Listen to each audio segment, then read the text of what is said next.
오밤중 막사로 돌아온 병사. 침상에 올라가 자보려 했을 때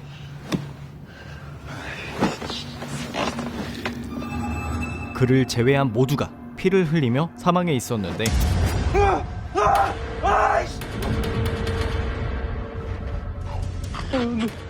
기이한 소리를 내며 움직이던 남자는 허리가 꺾인 채로 다가옵니다. 도대체 이곳에선 무슨 일이 벌어지고 있는 것일까요?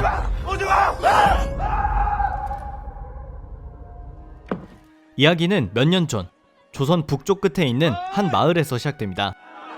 이 마을 사람들은 선대 조선왕이 자비를 베풀어 조선 땅에서 살아갈 수 있게 된 여진족 출신들이었는데 조선인으로도 여진족으로도 인정받을 수 없었던 이들은 괄시의 대상이었습니다. 더러운 손 치우거라.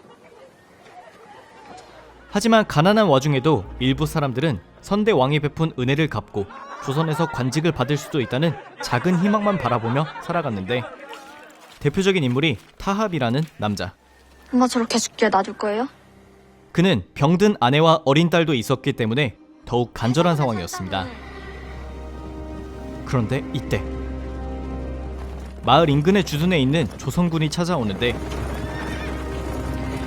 그들을 이끄는 민치록은 타합에게 임무를 주기 위해 찾아온 것. 파저의 여진족 15명이 몰살당했다. 얼마 전 숲속에서 무려 15명에 달하는 여진족 무리가 사망한 채로 발견되었는데 이 숲의 이름은 패사군으로 100년이 넘는 기간 동안 조선에서 출입을 금지한 곳이었습니다. 어쨌든 그들이 호랑이에게 죽임당했다는 소문을 여진족 마을로 향해 퍼뜨리라는 것이었는데 호안의 파저의 여진족들이 모두 죽었다고 소문을 내거라. 진실은 호랑이가 아닌 조선을 장악한 막강한 집안 해원 조씨 가문 출신의 관료가 한 짓이었습니다. 그 여진족 놈들은 죽어야 마땅한 놈들이지. 감히 해원주씨 가문의 산삼을 탐하였다. 문제는 이 무식한 판단 때문에 안 그래도 남쪽 끝에서 왜군과 싸우고 있어서 바쁜 조선이 까딱하다간 여진족에게도 동시에 침략당할 수 있는 상황에 처한 것입니다. 결국 해원조씨 가문의 사람을 건드릴 순 없었던 민치록은 타합을 활용해 헛소문이 퍼지게 해야 했습니다. 걸어 다싸 자파키니 거너 와칸 얄마 이노 호 비아모이 포부 워시크 파저 주시온 아이만. 그런데 진킨 이노 헐룩이 순치 시와 안삐.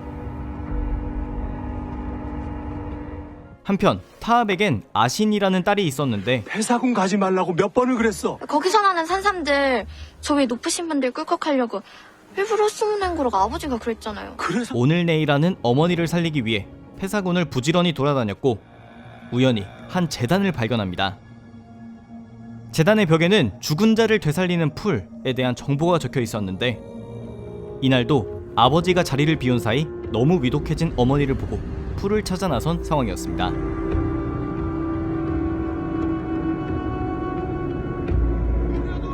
이맘때쯤 조선군은 패사군에 호랑이가 있어야만 했기 때문에 인근 숲에서 패사군 쪽으로 호랑이를 몰아내려 했는데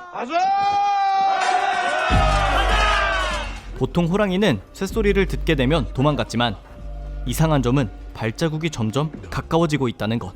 그게 무슨 말인가? 몰입군들을 향하고 있습니다. 그리고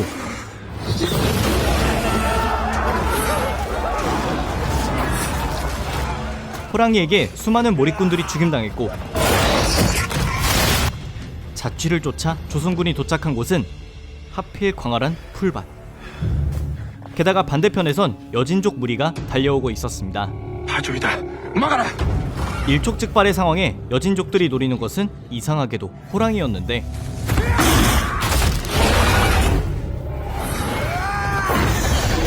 그렇게 한 명씩 죽어나가다가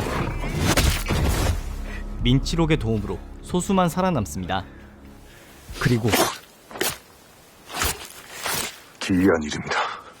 방금 죽인 호랑이의 뱃속은 오래전에 썩은 장기로 가득했고 분명 호환으로 우리 형제들이 죽었다는데 그렇다면 우리 형제들의 살과 뼈는 도대체 어디 있단 말인가? 호랑이가 동료들을 죽인 것이 아니라는 것을 알게 된 여진족은 조선과의 전쟁을 예고했습니다. 피의 복수가 시작될 것이다. 그런데 이상하게도 여진족 무리에게 공격당한 것은 조선군이 아닌 아신의 마을. 정황상 여진족이 마을을 쑥대밭으로 만든 것을 알게 된 아신이었고 조선군을 찾아옵니다. 파저위의 사람들이 조선에서 넘어온 밀정한 명을 차용했다 들었습니다. 복수를 해주십시오. 부모님과 마을 사람들의 죽음을 복수해준다면 10년, 20년 무엇이든 할 것이고 얼마든지 기다릴 수 있다는 것. 이 아이를 거두거라. 그렇게 복수의 칼날을 갈며 조선군의 부대 안에 있는 돼지우리에서 생활을 시작합니다. 수년이 지나도록 각종 허드렛 일은 기본. 심지어 성적으로도 착취당하는 입장이었지만 이병, 조선군을 죽이고도 여기서 살아남을 수 있을 것 같아? 그럼에도 아신이 버틴 이유는 마을의 복수를 언젠간 조선군이 해줄 것이라는 믿음 때문. 하지만 복수는커녕 조선군은 왜군과의 전쟁으로 북쪽 끝에 있는 병사들도 남쪽으로 내려보내야 하는 상황이었는데 의주와 강계의 군사들만 남기고 남측의 수비를 도우라는 어명입니다. 이 위험한 곳에 최소 병력만 남겨야 했기에 불안했던 민초록은 여진군의 현황을 살펴보기 위해 아신을 투입합니다. 파자위의 동태를 더욱 상세히 알아내야 한다. 어렵사리 강을 건너 여진군의 마을에 잠입한 아신. 눈에 띄지 않기 위해 한 집으로 들어갔을 때 그 안에 있는 여진족은 다 죽어가는 남자에게 강제로 물을 먹이고 있었고 잠시 지켜보던 아신은 죽어가는 남자가 자신의 아버지라는 것을 알게 됩니다. 양팔과 다리가 모두 잘리고 간신히 목숨만 연명하고 있는 아신의 아버지.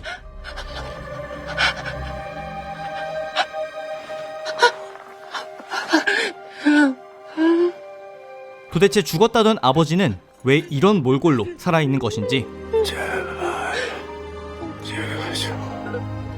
왜 여진군은 조선군이 아닌 아신의 마을 사람들을 몰살한 것인지, 그리고 예고편의 이 대사는 조선 땅과 여진 땅에 살아있는 모든 걸 죽여버리면 나도 당신들 곁으로 갈 거야. 무슨 의미일지. 넷플릭스 오리지널 킹덤의 프리퀄 킹덤 아신전입니다.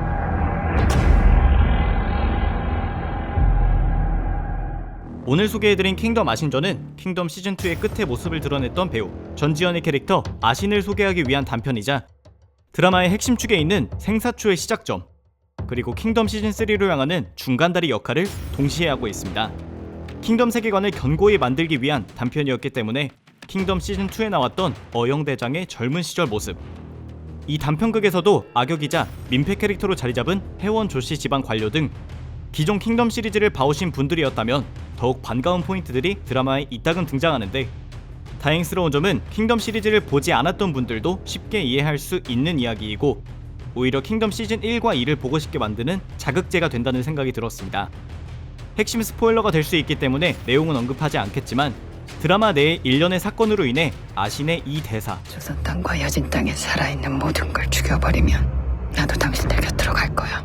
가 시청자의 입장에서도 굉장히 공감가며 동시에 아신을 배신감과 복수심에 타오르게 하는 특정 인물의 행동 또한 이해가 가는 등 이번에도 김은희 작가님이 단순한 선과 악이 아닌 입체적인 캐릭터를 만드는데 성공했다는 생각이 들었습니다.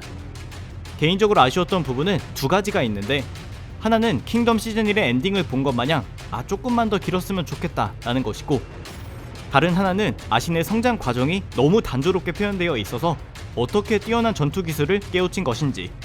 한자 문맹률이 굉장히 높았던 조선시대인데 아신은 한문을 술술 읽어나가는 등 아신의 이름을 걸고 나온 단편인 만큼 조금 더 성장기가 그려지면 좋지 않았을까 하는 생각이 들었습니다.